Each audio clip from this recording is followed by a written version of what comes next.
Sunod-sunod na ang kamalasan ni David at tila naniningil na ang panahon sa kahayupan nito. Sa pasugalan ni Tanggol, naubos ang kanyang 150 million pesos na salapi.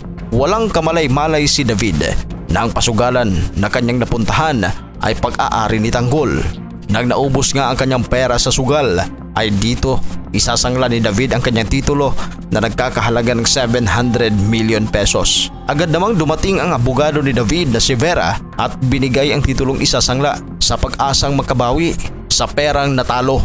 Samantala, habang nag-uusap si Tanggol kasama ang kanyang tropa, kanilang napag-usapan ang patungkol sa kanyang ama na si Ramon Montenegro.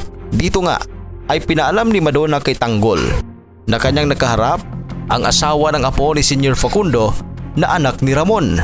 Dito nga sinabi ni Tanggol na kung totoo man na may kapatid siya ay handa siyang makipagsundo dito. Sinabi naman ni Enteng na sana'y mabait ang kanyang kapatid na anak ni Ramon at hindi katulad ng kapatid niya kay Rigor na si David. Sa gitna naman ng kanilang usapan, dumating si Divina bitbit ang titulong isasangla kung saan ang nakalagay sa pangalan ng titulo ay Montenegro ang apelyido. Nang basahin ito ni Tanggol, naging gulat niya. Nang mabasa nito ang kanyang tunay na pangalan na Jesus Nazareno pero Montenegro ang apelyido. Nagulat na lamang ang kanyang mga kasamahan sa natuklasan ni Tanggol. Nang kanyang tingnan ang taong may-ari ng titulo sa CCTV, kanilang nakita ang kapatid na si David. Agad itong pinuntahan ni Tanggol at gulat na gulat si David nang nakita niya ito.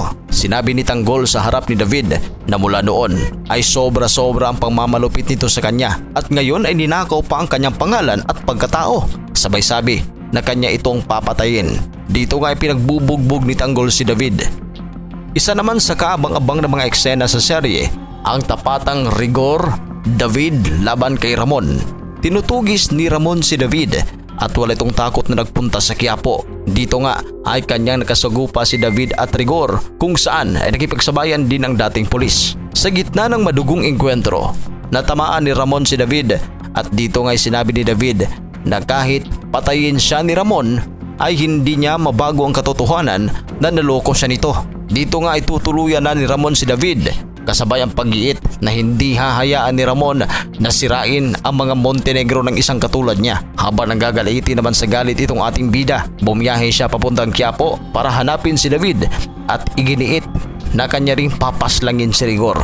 Pagdating nito sa bahay ni Rigor, nabutan niya si Tinding at Roda at dito ngay kanyang hinanap si David at itinuro naman ni Roda ang lugar kung saan papunta si David. Maabutan pa kaya ni Tanggol si Ramon ang kanyang tunay na ama?